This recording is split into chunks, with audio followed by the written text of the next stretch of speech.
All right, everybody, welcome back. This is February 16th. It is a Friday.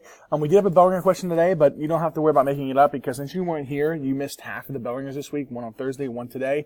So I'll just give you an grade for that bell ringer. All right, so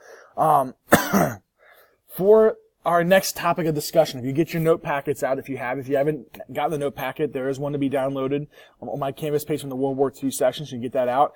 We're going to start with the war in the West. Now remember, last week we talked about the Lightning War and how Hitler has his sights set on Poland, but how at the same time he doesn't want the Soviet Union to get involved, so he signs a non-aggression pact with the Soviet Union to prevent any attacks from the Soviet Union coming from the east. So he takes Poland. After he takes Poland, next step is dealing with the war in the West, which means he has to deal with France and then eventually Great Britain. So let's look at each of this stuff here, each of the materials here on this stuff, because there's a lot of notes here today, so I want you to make sure that you catch all this, all right? So after Hitler takes Poland, there's a quiet war, a quiet period in the war called the Phony War. Most reason is it's called that by American newspapers because the war's still going on, but nothing's really happening, no real fighting. It's not like it's constant fighting and constant battles. So this is a phony period in the war that Americans have dubbed in their media the Phony War. Now the French also have major defense systems. I'm sure the French are right now preparing for the defense of their country, and the Germans are getting ready to begin the attack. But the French build up a super defense system called the Maginot Line. Now, the Maginot Line, from a map standpoint, is as long as this line is right here, all right, and is completely covered with all kinds of fortifications. Now, I have a whole bunch of pictures, not a whole bunch, but one picture I'll show you later in this presentation that'll show you exactly what the Maginot Line consisted of. Very, very powerful defense system, all right? Now, when Germany begins their attack, they do not go through the Maginot Line because Hitler knows how treacherous that might be. So he decides to invade the north, Denmark, right up here. You have Norway all the way up in this section. He invades those two countries to get his north flank taken care of. Then he invades his northwestern or his northwestern part of the country of Germany, and he gets the Netherlands, Belgium, and then Luxembourg, which is right here. He takes those countries for himself, and he's able to pretty much evade the Maginot Line to the north. Now again, these notes here are something that you will be able to use and copy down. If I go too fast throughout this for time's sake, you can pause these at any time just to get the notes once they're all on the screen. All right. The British and French troops are divided between themselves north and south. When Hitler he pretty much invades these areas, some troops get pushed north, some troops get pushed south towards south of France down here. But the troops that are at north, about 500,000 British and French troops, retreat to Dunkirk, a city on the edge of the North Sea here, close to the English Channel. But at the same time, these troops are trapped. They have no way across. Any ship that does come across to try to rescue them is going to be destroyed by German U-boats or German planes. So it's a very treacherous feat at that point to try to get across the English Channel from Belgium at this point, and especially in Dunkirk. All right, now, here's your Maginot Line. I showed you this picture back here. Super defense system, but you have to think, this is from the north view looking south, so Germany is over this way, while France is over here. So this is just kind of a understanding of what all existed here. Now, this is a massive, massive undertaking by the French to build underground transportation systems. There's even a railroad that goes throughout here that gets sent back and forth from areas, and it connects the northern parts of the line to the south, and it continues going on and on. Now, as you can see, the back part towards France, not a lot of stuff to worry about in terms of from an artillery standpoint. Everything faces France. And this is also the genius of France, but it's also its demise. You have anti-aircraft guns up top that shoot down airplanes. You have periscopes and fire control towers. Where do they need, where are the shells landing? Where do they need to adjust? So you can control that. So the medium, heavy, and then other medium artillery and 75mm guns, along with mortars, machine guns, and other anti-tank weapons. You have all this stuff here that can really do some damage against an attacking enemy. Periscope helps to control that fire. All right, as you continue out here, you can see where this stuff continues out. You look at the bottom. You have obviously the main fort here, and you go down further, some other guns, tunnel systems that take you up to anti-aircraft guns. Then you have tank traps, barbed wire, machine gun, mines, a other barbed wire, other machine guns, and you just have a lot of very, very difficult terrain to cover that'll hopefully bog down the enemy while the artillery can do its job from the hill. So this is a huge defensive system that the French set up. So something to consider when we look at what Hitler's strategy is. Now, Hitler, like I said, invades the line to the north. Here's kind of where this line takes place. Now, this is the Maginot Line here in France, to give you some perspective of where it's at. All right, here this line going across is this what's called the Siegfried Line. It's the German defensive positions. Not really as fortified as what France made with the Maginot Line, but it's still there. However, Germans all invade Holland, which is the Netherlands, Luxembourg, all right, the country here, and then they also invade Belgium. So with these countries being invaded, this becomes a very, very difficult process for the British and the French to hold back, because Blitzkrieg is still effective at this point, and these soldiers really do collapse on Calais, on Boulogne, and also from Dunkirk. They collapse in these areas and they trap the soldiers here at Dunkirk because they want to get across to Great Britain. They put this really shallow and thin part of the English Channel. When like I said, when British ships come over, they have a really difficult time trying to get they have a difficult time trying to get across, because German submarines and also German Luftwaffe, the Air Force, are going to hunt them down and shoot down these ships. All right. So Dunkirk, however, is eventually rescued by a civilian fleet. Winston Churchill calls out all the fishing vessels, the yachts, the wealthy vessels that are owned by civilians. He gets them enacted and involved, and he has them sail over to Dunkirk, pick up as many soldiers as each little individual boat can handle, and they're going to go across to London and go back and forth. So these soldiers are eventually rescued. 500,000 troops on the beach are rescued and sent back to England, where they can regroup, maybe see their families, rearm, and reorganize to be ready for the fight against Germany on English soil, if it were to happen on English soil. Now, Hitler now has one job, and that is to look at this stuff and turn south to Paris. Now, his trek to Paris isn't very difficult. The French government, once they figure out Dunkirk is taken and Hitler's on his way, they evacuate. They move the government out to try and get it to England, and they do. The French military surrenders. The French government is evacuated and sent to Britain, and both the British and the French, from afar, are completely stunned with the speed of the German attack. All right. Now, when Hitler takes over Paris, when the military is not there to complete a lot of their and use a lot of resistance up against Hitler, a lot of the civilians do cooperate with the Germans, mostly out of self-preservation. Because if you're there in Germany, the Germans ask you to do something and you refuse, you're not going to live long to tell the story about how you survived German occupation.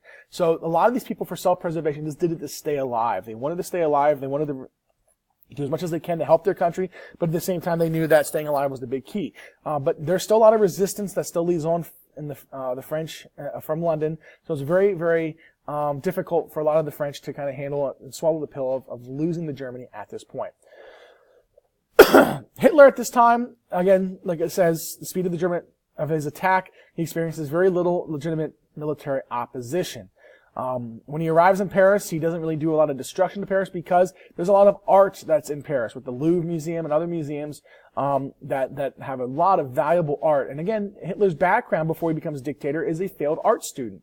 He's someone who has used art as a profession, or at least to the extent of trying to make money for it. That was his way of making money. That's what turned it into a profession for him. He wasn't the best at it. He could barely sell what he painted, but he knew that he had a passion for other artists. So he wanted to take the art that was in Paris, which there was a lot of, and he wanted to take that and he wanted to keep it for himself. Now, the Allies after the fall of France are all but destroyed, and these are the countries that oppose the Axis powers, is who we call the Allies here. But there's one country left, and that is Britain. And Britain's the only thing that stands in Hitler's way. So Hitler, by the time of 1940, is able to take a lot of this territory. Now, he's not as far out as this, but he's able to take a lot of the territory. Norway, talk Denmark. He has Poland under his control. These other countries as well. He's about halfway across this map. He has the entirety of France. Italy's an ally. Denmark, he has every flank covered could possibly prevent him. So he's got a lot of surroundings, and he's got a lot of support before they get to Germany. He has to worry about Great Britain, and that is his next step, which takes the Battle of Britain. Now, Hitler amasses his troops for an attack on Britain, and Churchill, the Prime Minister of Great Britain, stated that he would do everything he could for the British people to defend Britain at all costs. Most of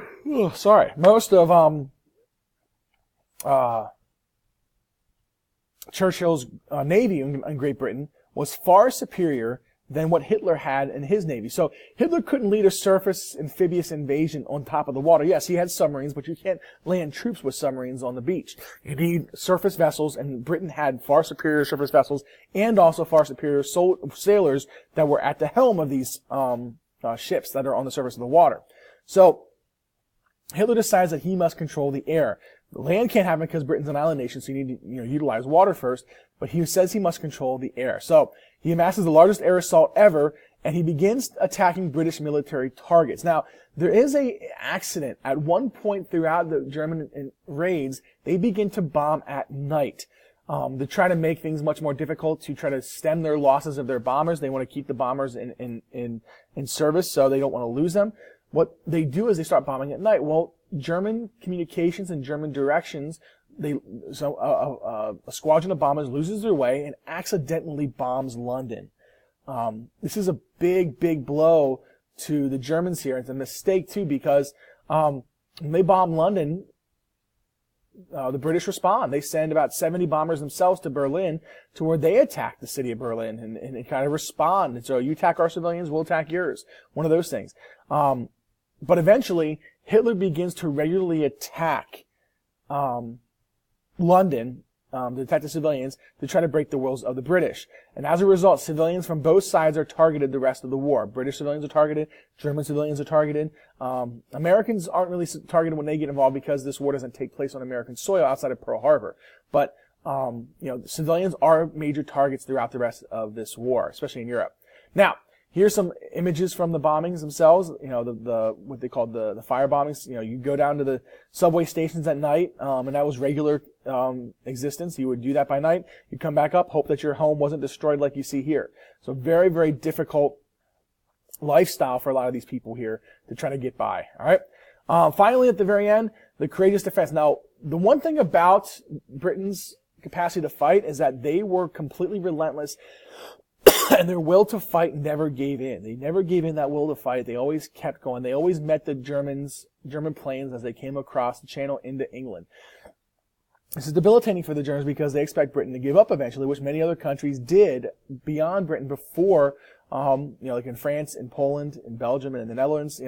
Surrendering was something that Germans ran into quite often. Rarely did they face an opponent like the British here that would fight as hard as they did. So, Royal Air Force held off the German bombers for quite a bit of time. Especially when the bombers switch, for the German bombers, when they switch their targets from military targets to civilian targets, that gives the British Air Force, the Royal Air Force, time to rebuild, to rearm, to get more planes in the air, to get more planes on the ground, to rebuild them and get them back up and flying and in action. Most people argue that if the Germans would have continued bombing military bases, the Germans wouldn't have been able to, the British would not have been able to sustain their defensive effort against the Germans. But when the Germans change their targets to civilian populations, that gives the British military some time to lead even a better defense. Now, pilots do this time fly about 6 to 7 missions per day, and hundreds of pilots died for the British, but they took about maybe 3 planes with them when they went to the ground. The numbers are staggering as to how much were lost by the British, but at the same time how much the Germans lost in return. All right.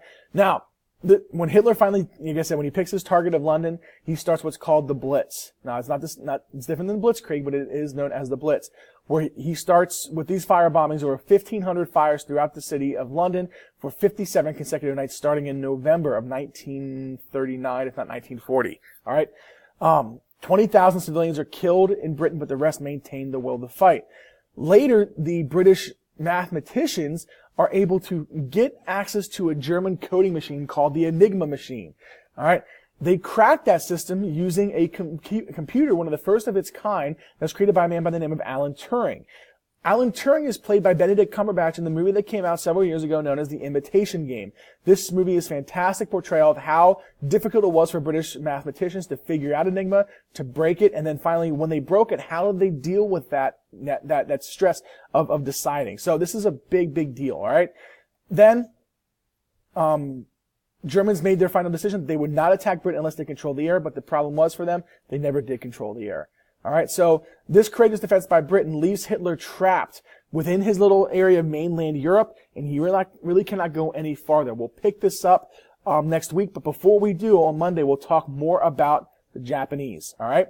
So here's some photographs to end you with. You can pause and take a look at some of these, missions and the Spitfires and also the planes that were also used by the British. All right. Everybody have a fantastic day. Have a good weekend.